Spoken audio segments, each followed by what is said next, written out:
Alright, we're going to talk about a few today. Obviously, the one missing right now is Child's Play, which also came out today. The intentionally weirdly timed with Toy Story of all things. But at the same time, even though Child's Play did the whole tie-in, where did you see the teaser posters where he was killing all the characters?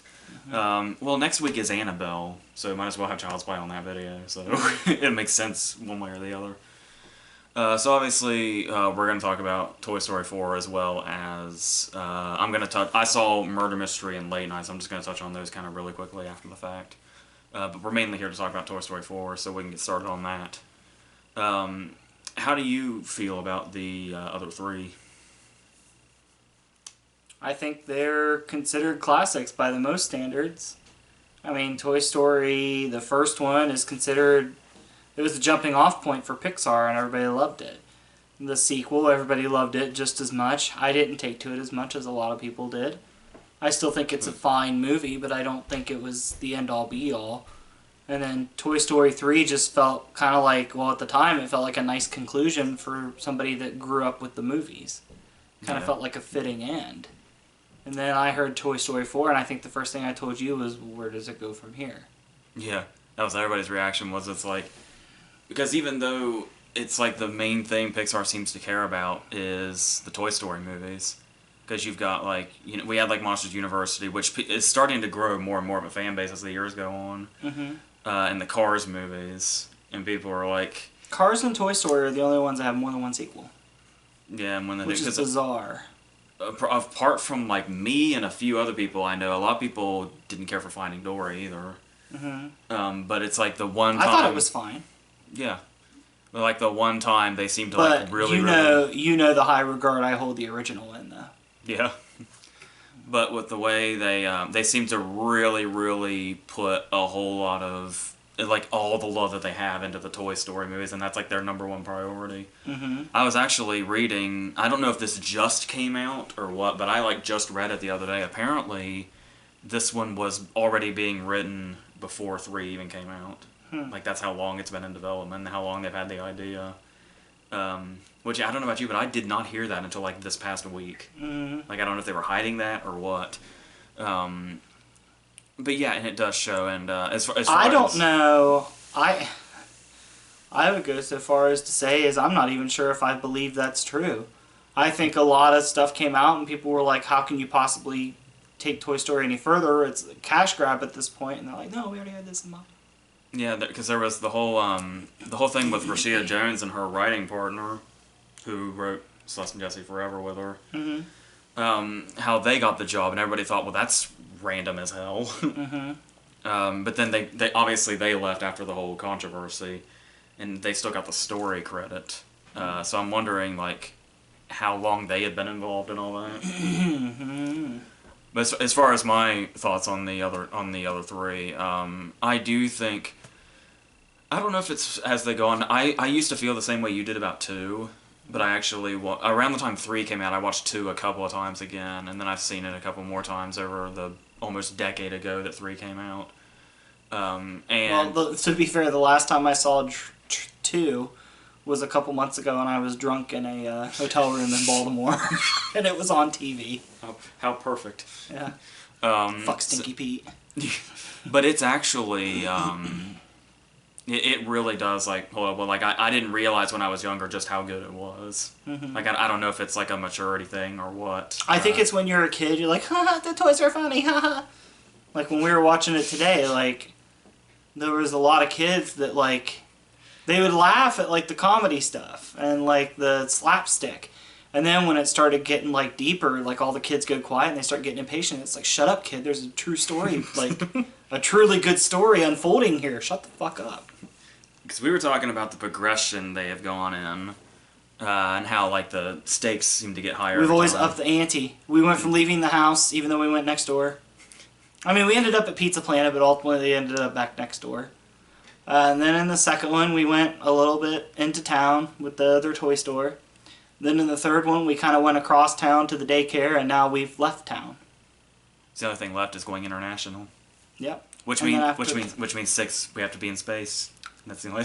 That's where Buzz will have his little moment from the end of this one, and He'll go out there and he'll open his wings and he'll just freeze immediately. It'll still be playing that the sailing song.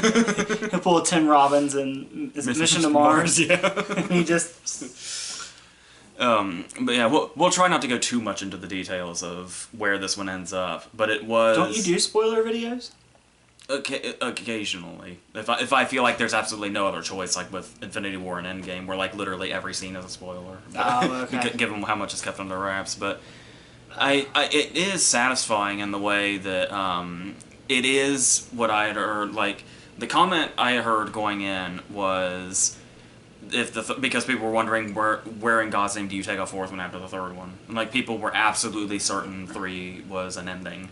Mm-hmm. But then I heard somebody make the comment that 3 was Andy moving on, so 4 has to be the toys moving on themselves. Mm-hmm. And sure enough, it's even though we do have the shot of Woody saying bye to Andy, and it feels very, like a lot like closure in the moment. It also makes perfect sense when this one starts, and he is like really not over it at all. Like he's still way stuck on Andy. And I like the fact that there's not a particular time jump here. I was really confused about the timeline when it started, and it said 9 years ago, and Andy was still a kid. Mm-hmm. I was like, where the hell in the timeline is 4 then? But it's like right after 3, more or less. Mm-hmm.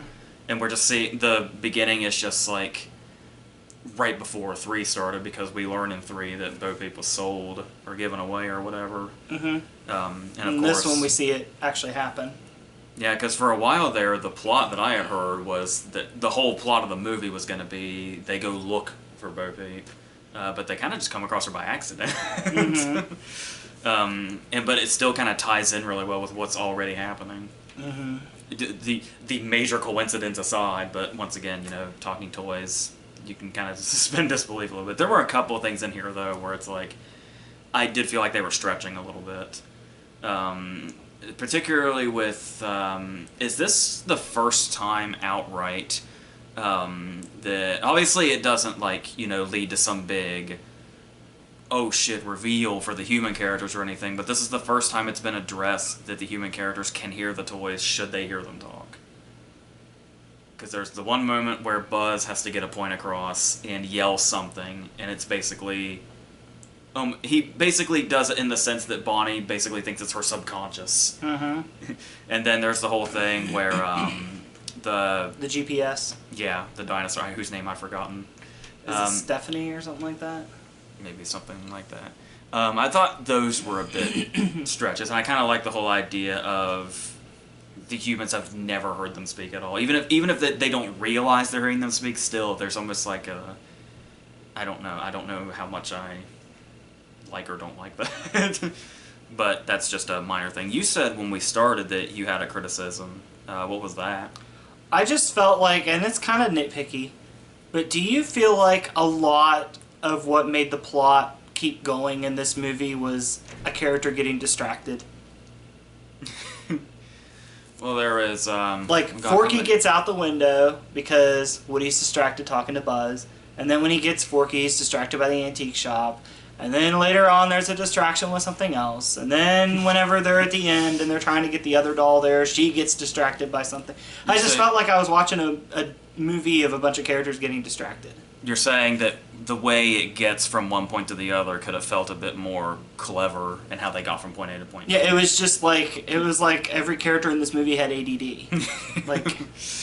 It's no offense to anybody that has ADD, but that's just kind of what it felt like.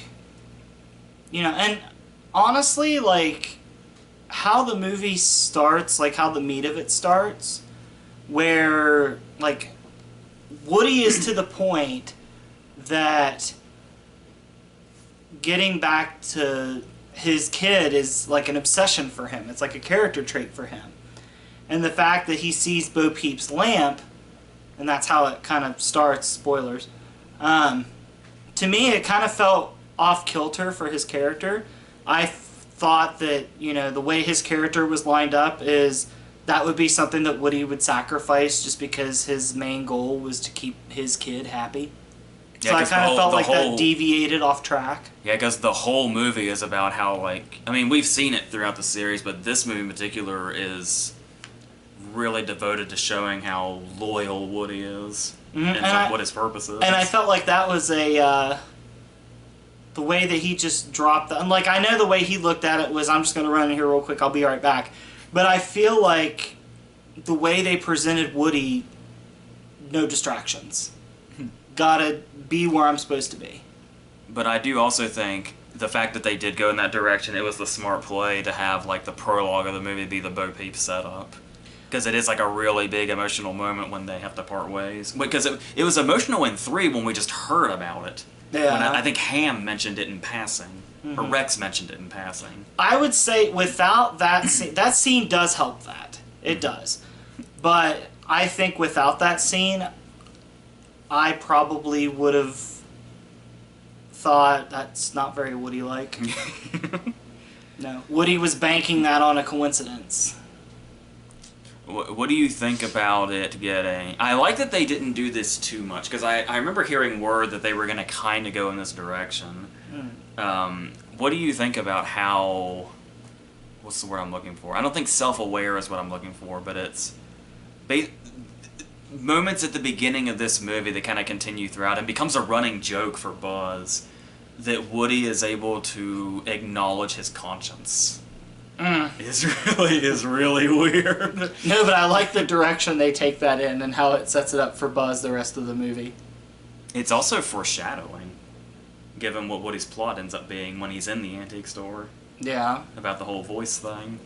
Mm-hmm. And then there's the whole thing where it was something I noticed at the very beginning of the movie, and then it's one of the last lines in the movie also addresses it, where it's Forky is assembled by Bonnie at the school at the very beginning, and that's how she assembles him and then writes her name on him, and then he's a toy now. He's alive. And then it's like, Bonnie just created life. Bonnie is God. And like I said, they kind of addressed that with one of the last lines of the movie, and they just brush it off like, haha, it's really deep, but kind of just funny at the same time, so we'll just leave it at that. But like it is kind of adds to the appeal that they don't go into it too much, because then you couldn't focus on anything else if you went too deep into that. It's like, let's go down this rabbit hole and see how far it goes. It's like any movie that introduces time travel, and you spend the rest of the movie trying to nitpick the time traveling. Yeah, it takes you out of it. In this one, they were just like, yeah, we acknowledge that happened. We don't know why. It just is what it is. And then we were talking about, before we left, I was wondering if there was going to be like a villain of sorts, because that's another thing that seems to be increasing as time goes on, because we started with Sid. And then isn't it weird that the more threatening villains are the ones that are toys and not the humans that have a lot more power? But we start with Sid, then we go on to Stinky Pete, then we had lots of Hug and Bear. This one hasn't... The second one kind of has a dual bad guy, because you also have the toy store owner. Yeah. He kickstarts the whole plot. And I noticed, too, like, all of the villains that are toys kind of have the same thing going on. Like, 2, 3, and 4, the villains are all just jaded toys. Yeah. Like, to me, it kind of feels... I mean, each one has a different story, but it still just feels kind of repetitive. Would you say this one is more satisfying because it goes in a different direction than those other villains did by the end? Yeah, she doesn't get a comeuppance as much as... Despite how much they really build up that this is like... It is so creepy and sinister when they were first revealed, the dummies... and her in general. They're playing Midnight the Stars and You, the song from The Shining. Did you notice that? It's like that whole thing, and then the dumb is just like the way that... It's creepy at first, but then by the end it's kind of hilarious, the way the dummies move. Especially when they're trying to move quickly and like their bodies can't keep up with them. I noticed that, I don't know if that was a direct reference to The Shining using that song, but I started to wonder when there was a... Did you catch the second Kubrick reference? When Buzz is hitting his button over and over again, and all of his different voices are coming out as different little lines, and one of them is open the pod bay doors. Oh, I didn't hear 2001. That. It goes by like in the middle of the whole thing. So yeah, I like to think that's a direct reference to The Shining, if that's the case. If there was more than one Kubrick reference. It is interesting because like in the third one, like, or even in the second one too, like Lotso and Stinky Pete just get more and more out there and sinister as the movie goes on. And Gabby, was that her name? Gabby the doll? By the end of it, to get what she wants, she just straight up asks for it. Like, she approaches it so reasonably. And there's also the whole thing of, there are multiple themes in this movie relating to having to let go of something or being way too attached to something. Because with Woody, you've got Andy. With Forky, you've got the trash. And with if you haven't seen it, that'll make sense when you do. And then... there's some great comedy there in the beginning of Forky's life involving the trash. And then Gabby being attached to the girl. And the funny thing is with... And it's all kind of shown in different ways, where Woody's attachment to Andy is seen as, like, sad, because we know the story and we know he's not over it. With Forky, his attraction to the trash is funny. Before we really get to know her character, Gabby's attachment to the girl comes off really, really creepy. I'm assuming that's the intent at that particular point, where it's almost like a single white female thing is about to get I think when you go into the attachment themes too, I think in addition to exploring Woody's attachment to Andy, I think there's an underlying tone of Woody just being attached to being in charge. Yeah, especially since he's just a natural-born authority figure. Yeah, because when we first see him at Bonnie's house, he has to keep conceding to Dolly. Oh, yeah. And you could tell, like, it bugs him. And he's used to having to lead, and by the end, whenever it plays out the way it plays out, he's kind of moved on even from being a leader. Because by the end, at the antique store, he realized that jumping the gun on Bo Peep costs them in their plan. So after that, he doesn't take the lead, really. Yeah. So I think it's also just a matter of Woody learning to get out of his own way. Yeah, because I also kind of thought I was a little afraid at the start they were going to start repeating themes, like how in 3, when they kind of get separated from Andy because he's starting to grow up. I kind of thought that's the direction they were going again, when Bonnie was going off to school and they were in the closet and Woody was left behind and all that. But then they took it in all those different directions, so I was relieved with that also. And even the stuff that does feel like something they've touched on before, instead of just retouching on it, they like they represent it and then expand on it. So that's really satisfying also. You asked me when we got out where I see it with the others. The place I was going when I was talking about how I feel about 2 now and how it gets better with time and the more I see it. I can never remember just how passionate I am about 1. And I don't know if that's because the others have gotten so, like, the stakes are so much higher. Because we were just talking about, when you look at that, how much they've progressed and where the toys end up and what their threats are. Just being next door at Sid's house seems so small now. Like, even though Sid's was hell. I just remembered something. Isn't there also a Shining reference in Sid's house? In, like, his carpet, yeah. Okay, so the song totally is not an accident. It can't be. Yeah.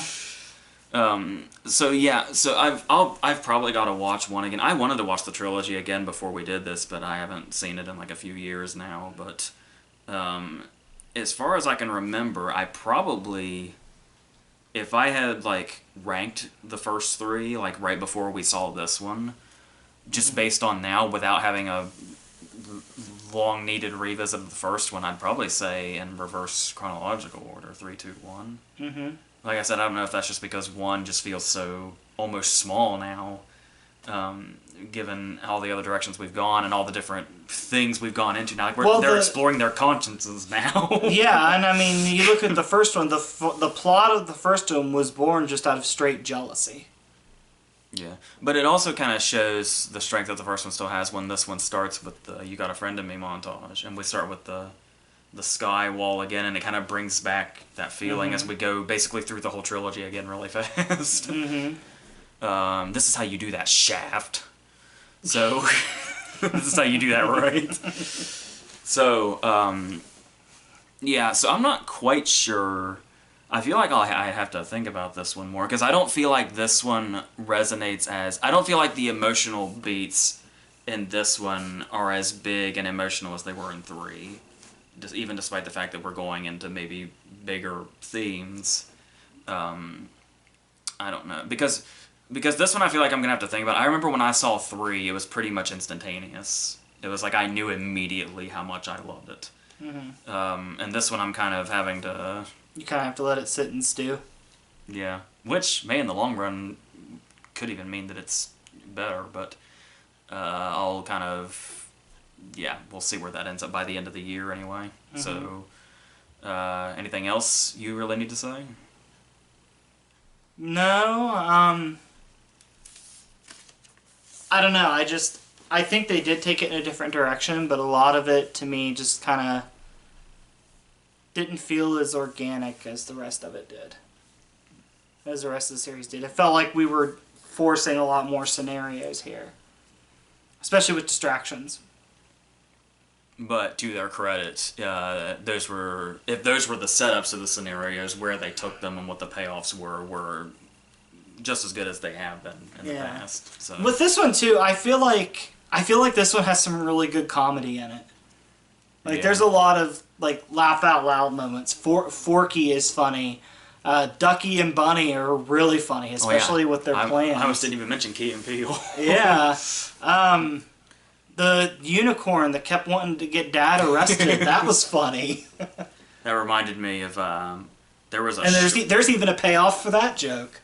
There was a short that they did following Inside Out, and it was when Riley, the girl that they're inside, meets like a new boyfriend or something, and it's like this little punk kid, and Anger, the Lewis Black emotion, just screams, "Go back to jail!" It's like it kind of reminded me of that joke. And yeah, I love that it actually got a payoff. It did. It did. Of all the jokes in the movie, that gets a payoff. That's one thing this movie does really well, is the running jokes. Yeah. Whether it be Buzz with his inner voice, or Ducky and Bunny's little scenarios we keep seeing play out in their heads. Even, what's his name? Duke Kaboom is funny. Oh yeah, Keanu Reeves. He's funny. Yeah, the new characters are good. That's something this series is really good with also, is introducing new characters. And not making them feel tacked on. Yeah, and the other characters are there. I mean, I would have liked to have seen the old characters in this more, but sometimes just all they need is a little bit, like Mr. Pricklepants gets like 10 seconds of screen time in this, but it's like, yeah, that was worth bringing Timothy Dalton back for. Yeah, but I think also, if you flood this movie too much with the old characters, then Woody's arc makes less sense. You're not as behind it. Yeah, I can see that. He had to spend more time with those characters in order to make the decision he did. The story had to like really single him out. Like even Buzz doesn't get a lot of screen time here. No, Buzz probably gets the most of the other toys, but like Pricklepants is 10 seconds. Jesse really doesn't have anything to do toward the end. We get is this the first time we've seen the Mel Brooks elephant? He's a new character, isn't he? The Mel Brooks elephant, I don't remember this. He was in Bonnie's Closet. His voice is really recognizable. I must have just glossed over it. Yeah, he was I think he's a blue elephant in Bonnie's Closet. He just had a few lines. But it's like immediately, those are Mel Brooks lines, I can hear them. So, yeah, weird. Hotel Transylvania gives Mel Brooks more of a job than Toy Story does, but we got a lot more characters here. So. Yeah, but you'll always have the beach chair scene. Alright, so is that Toy Story 4 in a nutshell, at least for now? I would say Toy Story 4, is the funniest of them. That's pretty bold. I was trying to remember how funny 3 was. I remember the sad clown being really funny, particularly the way he walked. And just stuff like that. But this one, I feel like with the emotional payoff they wanted you to feel, I feel like that's why there were so many jokes sprinkled in. And the little details, like you noticed, where like when the dummies are moving quickly and their legs can't quite keep up with them. You also mentioned, talking about Buzz's lack of screen time, you mentioned on the way back here that this is the first time that Buzz doesn't have like a physical problem. Because in the first one he breaks his arm off, in the second one he gets attacked by all of his other selves, and in the third one his language changes. He's rebooted in Spanish, yeah. But I also think that's because this story's not for Buzz. Buzz is a supporting character in the story. In the other three, he was important.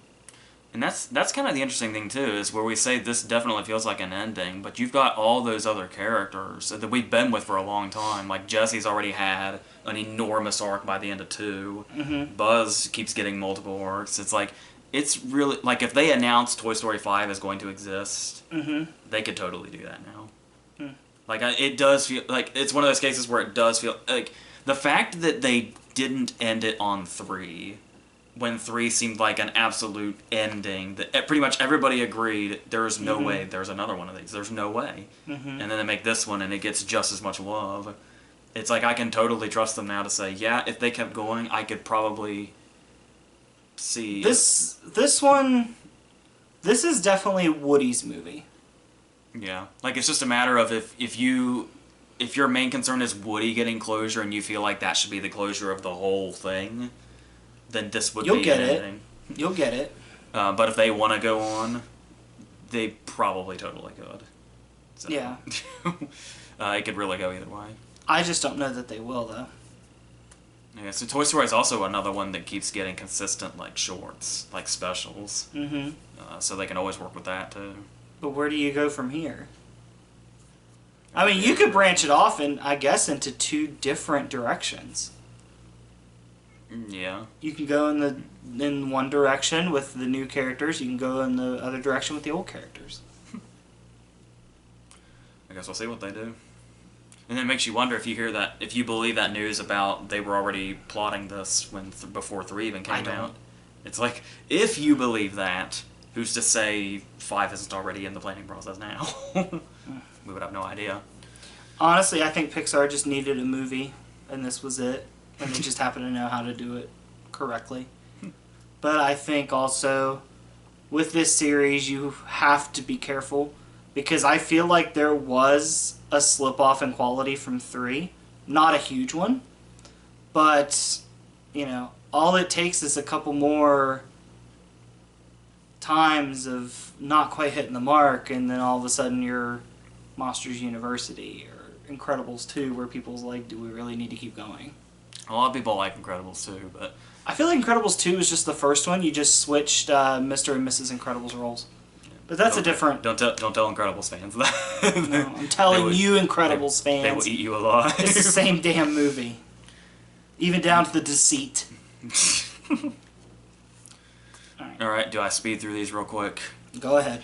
Alright, secondly, I want to talk about Murder Mystery real quick, which is another Adam Sandler Netflix movie, which so far... I guess the do-over is okay, but for the most part, we haven't had much luck. Sandy Wexler's a piece of shit. The Radio 6 is an even worse piece of shit. We had that one with Chris Rock with the wedding, like the week of or something. I've forgotten almost the entire thing. And he did the Noah Baumbach movie, so he's got that. So he's pretty much half and half with his Netflix movies. And The Cobbler. That wasn't. But That wasn't a Netflix movie? Nope. That was a Tom McCarthy movie, though, the same year he did Spotlight, weirdly enough. Oh, I thought The Cobbler was a Netflix movie. Nope. If it was made today, it probably would be, but... So what was the first Sandler Netflix movie? Was it Ridiculous 6 or Sandy Wexler? Ridiculous 6. Okay, that's what I thought. Yeah. Okay, continue. Yeah, because The Cobbler came out the same year as Beast of No Nation, which was... Beast of No Nation came out that fall, and that was the first Netflix movie.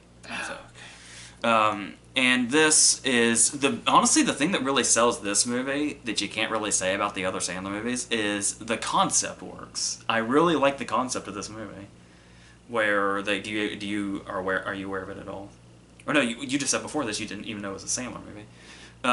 But he and Jennifer Aniston are married, and they're in kind of a rut. And this is one of those movies that's kind of like I wasn't sure if this was going to suck or not suck at the very start because it just what you just described sounds like the start of most other Sandler movies.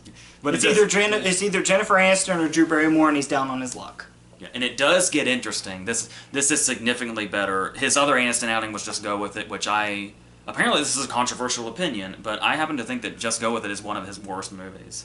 Like, by far. So you would say just go with it, more like just go away. Sure. Hey, that's better than the joke I was going to make about Toy Story where I said you could have named the movie Woody Story. I think Mom almost disowned me I'm exaggerating, obviously, but Mom, for the sake of comedy, Mom almost disowned me because I said that Just Go With It was worse than Jack and Jill, and I meant it. Like, that's how I feel about Just Go With It. But he is reteamed with Aniston once again. He is reteamed with Aniston. And yes, they're married, and he's a loser. He's a cop, but you can't really tell. The only way you can tell is this is one of those movies that starts with really sloppy exposition. You know, where like the entire first 10 minutes of dialogue is just, hey, this is all the stuff we already know about ourselves, but we're explaining it very blatantly because the audience doesn't know us yet. And they're not doing it, they're not even trying to do it naturally. But he's a regular cop, and you can't even tell, they're walking away from a crime scene. But I kept forgetting he was a cop until he kept whipping his badge out, because he just looks like Adam Sandler in a dress shirt walking away. And it's like, oh yeah, he was just left the scene of the crime because he's a cop. But you would never know by looking at it. Is he like a detective or something? That's the thing. He wants to be a detective. He just failed the detective exam again, as his friend helpfully tells us. So he's a wannabe detective, and Aniston's his wife, who is bored with her life and is obsessed with mystery novels. So naturally, they're going to accidentally find themselves pretty much inside a mystery novel. Because the whole thing is they're going to go to Europe, and they, once again, explained very blatantly, he promised me 15 years ago that on our anniversary we would go to Europe, and it actually cuts to a postcard he gave her that's of Europe, and it says soon, love, whatever his name was.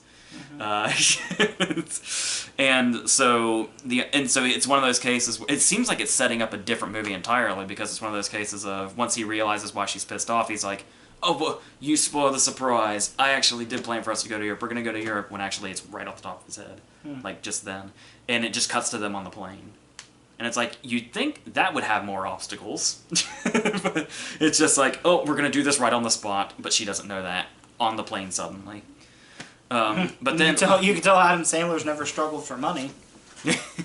He tries to get them upgraded to first class, and the attendant has to tell him, you know, you got to do that beforehand. Go sit down.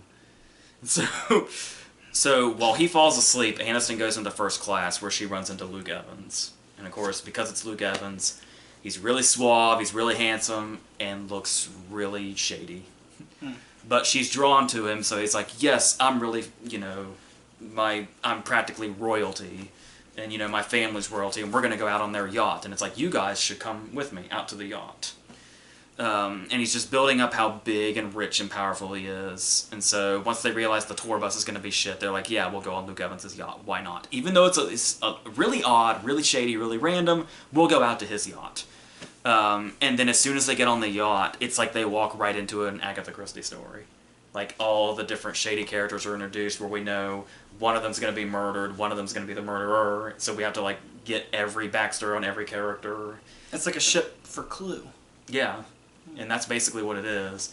And then it's... The only problem I have with this is I find... For a Sandler movie, I find the cast really underwhelming. I don't think I recognized half of them. When I felt like they should have been, like, really big parts. The only ones that are, like... That I knew right away, I guess I should say. Well, I was going to say worthwhile, but I'll say new.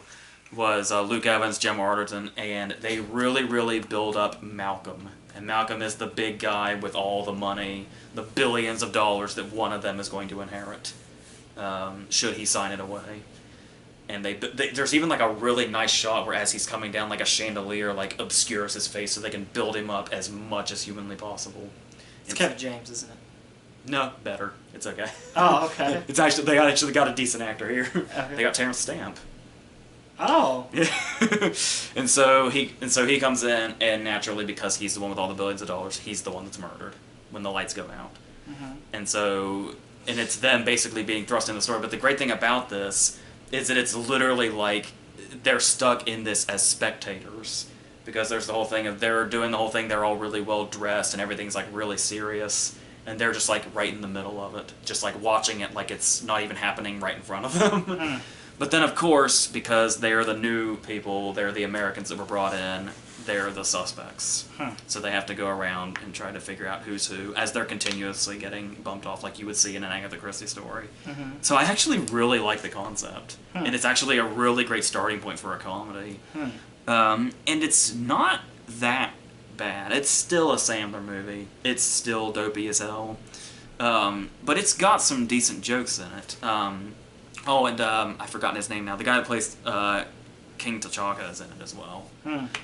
Where they kind of bring back a joke from Happy Gilmore where he's like a colonel, but he's obviously got like a scary eye patch and all that, and he's got a missing hand. And Aniston's reaction to the hand is hilarious, especially since she's off screen when it happens. Like, he just kind of casually just kind of twists it off, and she's like, hand. His hand is not on his body anymore. It's just her delivery of it when we're not even seeing her is really. She's got really great comedic timing there. So, but then the thing though is that something that really could have dragged this movie down is if the characters were unlikable. And even though Sandler's character is seen as like this big cheapskate, and like maybe he's not as into his marriage, like before he comes up with the trip to Europe offhand, he's only gotten her an Amazon gift card for $50. That's only because he had the $100 one, but he put it back for the $50. Just because he's that cheap. But just the way he plays the character, there's still something likable that he brings to it anyway, which honestly is really surprising, especially for the way the character's set up. Yeah. So, and then obviously the chemistry between them, regardless of if it didn't work the first time around, is good enough here and really gets this going along. And there's, like I said, there are some decent jokes in it, like when the murder happens. Obviously, things are going to get really, amped up, right? Well, she's like, okay, well, they think we did it, and there's been a murder that's happened, and one of these people is a killer. We got to figure this out. Our lives could depend on it. And he's like, yeah, but I'm really jet-lagged and really tired, so let's go to sleep first. And it just immediately cuts to them in bed, sleeping, after the murder has already happened. That's a funny joke. There is something where they do, where they play charades with a dying body, trying to figure out what's happening. There is a very funny joke at the end that kind of has a lot of build-up to it, and the payoff is the fact that they're in another country, so the steering wheel is going to be on the other side of the car. They do something really funny with that, believe it or not. And yeah, but there's also the weird Sandler stuff in there too, like the product placement is always really blatant in his movies. Claritin is like a major plot point in this movie for some reason. Like the allergy medicine? Yeah, and it's like its intention. The running joke is that it's like pro Claritin and anti Allegra. Like the whole joke is she wanted Claritin, he got her Allegra because it was like 50 cents cheaper. And she's like, the Allegra does not work. Allegra does not work for me at all. It has to be Claritin. And then somebody makes the same statement later about Allegra and Claritin, and it's like, what the hell is this, and what's it going to have to do with anything? They kind of work it into the plot, but not enough for it to... I really thought they were going... I gave them the benefit of the doubt, and I really thought they were going somewhere big with that. But not really. I think it's just the weird standard Sandler product placement. But like Terrence Stamp was going to be like the CEO of Allegra or something. Yeah, that would have been great. But alas, it was the way that it was. But yeah, it's fine, and it's one of those cases where there were a couple of cases where I thought it was really obvious in the direction they were going, like where the twists were going. I was kind of able to figure out one of them, but another one was kind of an interesting case of misdirection. But apart from, so it's fine. Like, as long as a movie like this can at least keep you watching it, it's doing something right, to an extent. So yeah. So like there's some good there's also a lot of running jokes that don't particularly work. The joke where he's constantly hungry, you would think would have a payoff, but it doesn't. He's just constantly saying that he's hungry as shit all the time. But that doesn't really go anywhere, at least that I remember. But that could have just been him on set. Yeah, there is the whole thing where it's like all he does is, get giant paid vacations to go to these locations to shoot these shitty movies with his friends and all that. Despite the fact that his friends are missing from this movie, so... Maybe even they were like, okay, we've had enough vacations. Yeah. Well, Alan Covert's his producer, so he's always going to be there, but the others, they got cheated on this one, I guess. So maybe they get like seasick or something, because most of it is on the yacht. So, or at least the first half of it is. So yeah, for a Sandler movie, it's fine. It broke a record on Netflix. It got like 30-something million views in its first weekend or something. So yeah, it's fine. It's harmless, I guess. For a Sandler movie, harmless goes a long way. So yeah. So we'll go on to Late Night real quick and end this. Do you know much about Late Night at all? I know Mindy Kaling wrote it. Yep. That's it. I didn't know that before I went in. I had to wait for the credits to see that. But yeah, and obviously Emma Thompson is the, late night host, and her show is basically going out because she's irrelevant and her guests suck. How like they're one of the comparisons is she had a woman on her show that she interviewed that wrote books about Abraham Lincoln, and so Amy Ryan comes in and she's like, well, you know who Fallon just had? Robert Downey Jr. You're way behind on the woman writing Abraham Lincoln books. It's like, if you're not getting Robert Downey Jr., your show's gonna fail. So she realizes that the jokes kind of suck too. So, and she has an all male staff. So she's like, I'll hire a woman writer and we'll see if something changes. Which is Mindy Kaling, who's basically hired by Dennis O'Hare because she's a woman in the moment. Because it's like, I don't know if you're right for this. Emma Thompson gets on the phone and says, we need a woman now. Just hire the first woman you see. And it's like, well, you're not qualified, but you're hired anyway. And then and then of course it's gonna be a Devil Wears Prada kind of thing where Emma Thompson is Streep, Mindy Kaling is Anne Hathaway. There's not really a Blunt in this scenario unless it's Dennis O'Hare. He'd be more of a Tucci. Okay. Basically, the whole writing staff together is Blunt. Okay. Blunt did with one performance what it took 8 dudes to do in this movie. Okay. And one of the main writers is Hugh Dancy, who's going to be like he's almost like the Adrian Grenier of this scenario. It's going to be just a whole Devil Wears Prada allegory. But then they actually do. I don't want to give too much away, but I'll just say the Hugh Dancy character has a very interesting turn in the middle of the movie that takes the plot in a whole different direction, which I thought was really interesting and a really kind of unexpected way to take the movie in general. Does he murder Emma Thompson? No. I'm stuck on the previous film. If I remember correctly, nobody dies in this, but a death is referenced in a funny way. When it's to show that Emma Thompson doesn't know her writing crew very well, so she's like, oh, where's that one guy that worked here? And it's like, he died of lymphoma in 2012. I think his name was like John Phillips, because I liked how they used that reference, because the scene begins with them saying, John Phillips, died of lymphoma in 2012.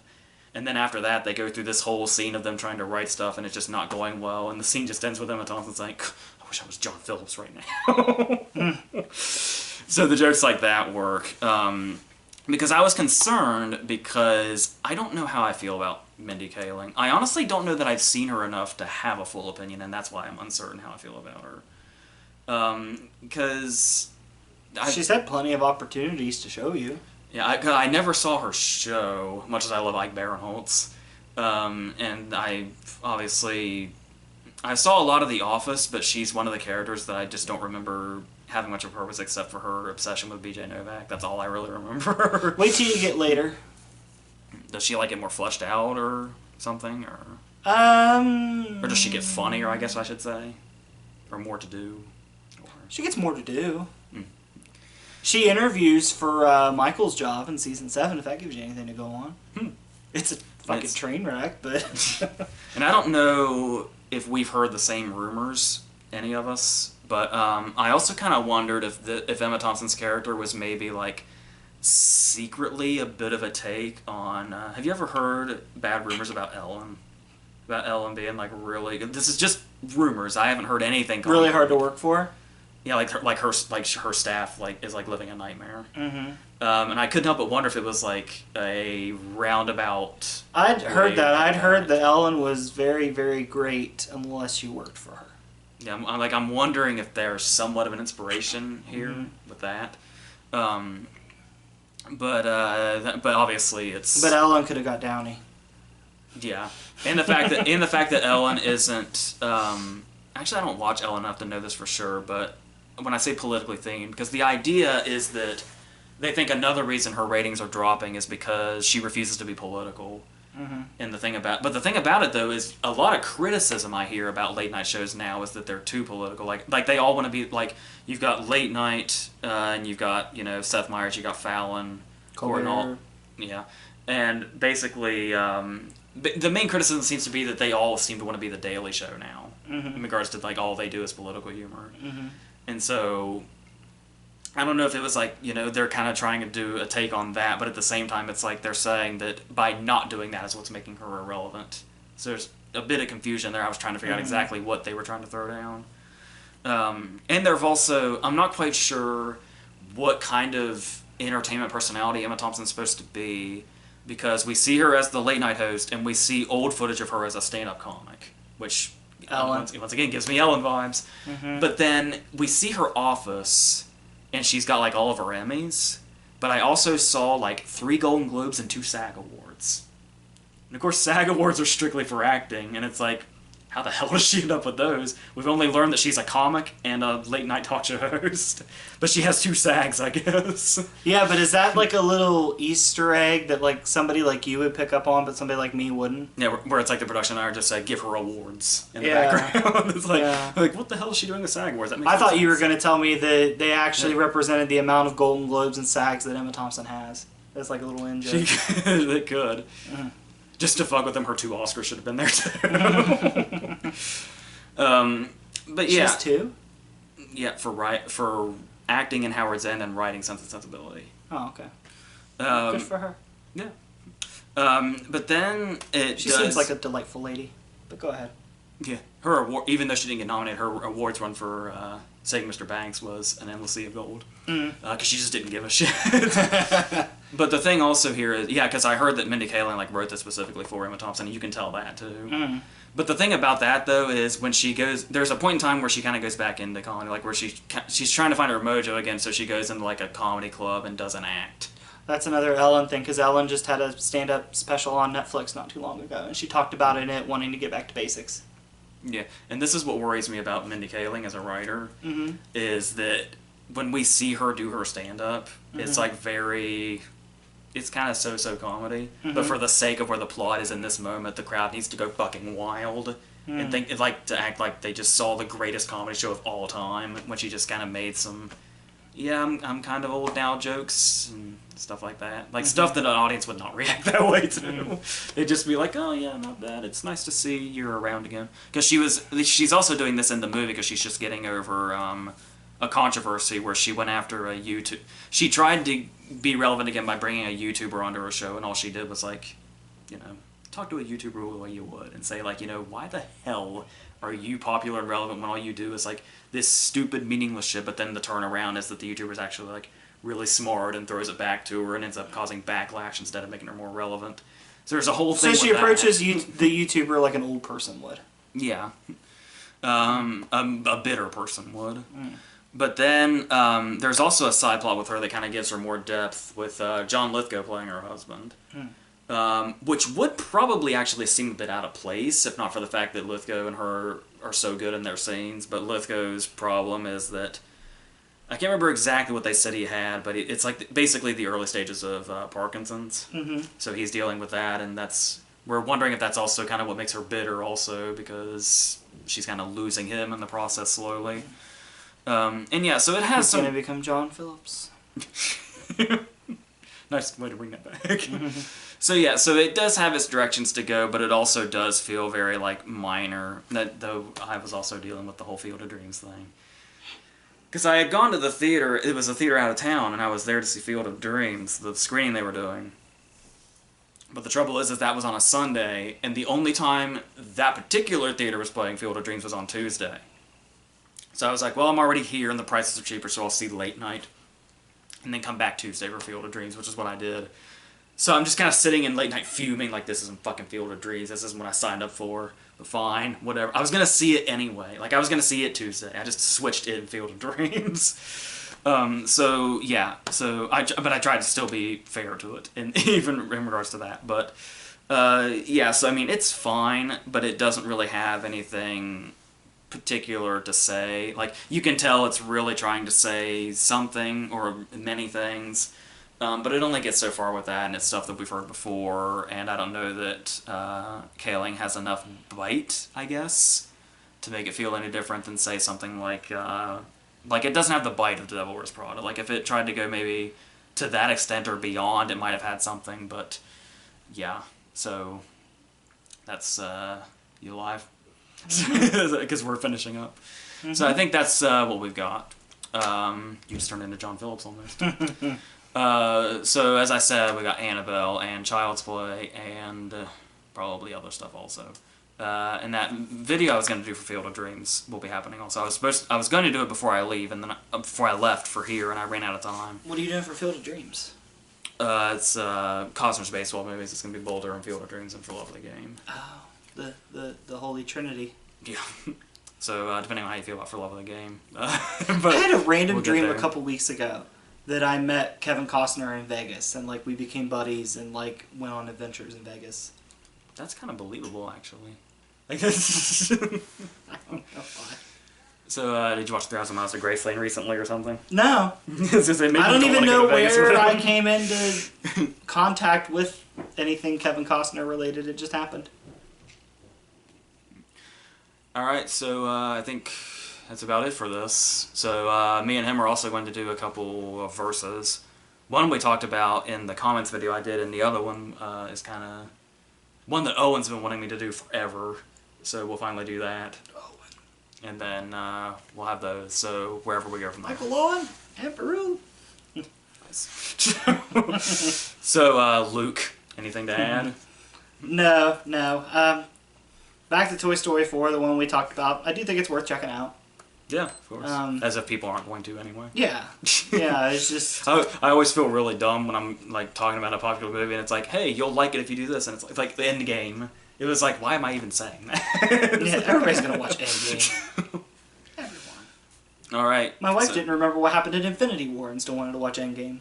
She remembered. I was making a joke. I was gonna say, how the hell do you forget what happened in Infinity War? No, she's still crying about Spider-Man at the end of Infinity War, even though he's fine. Spoiler alert.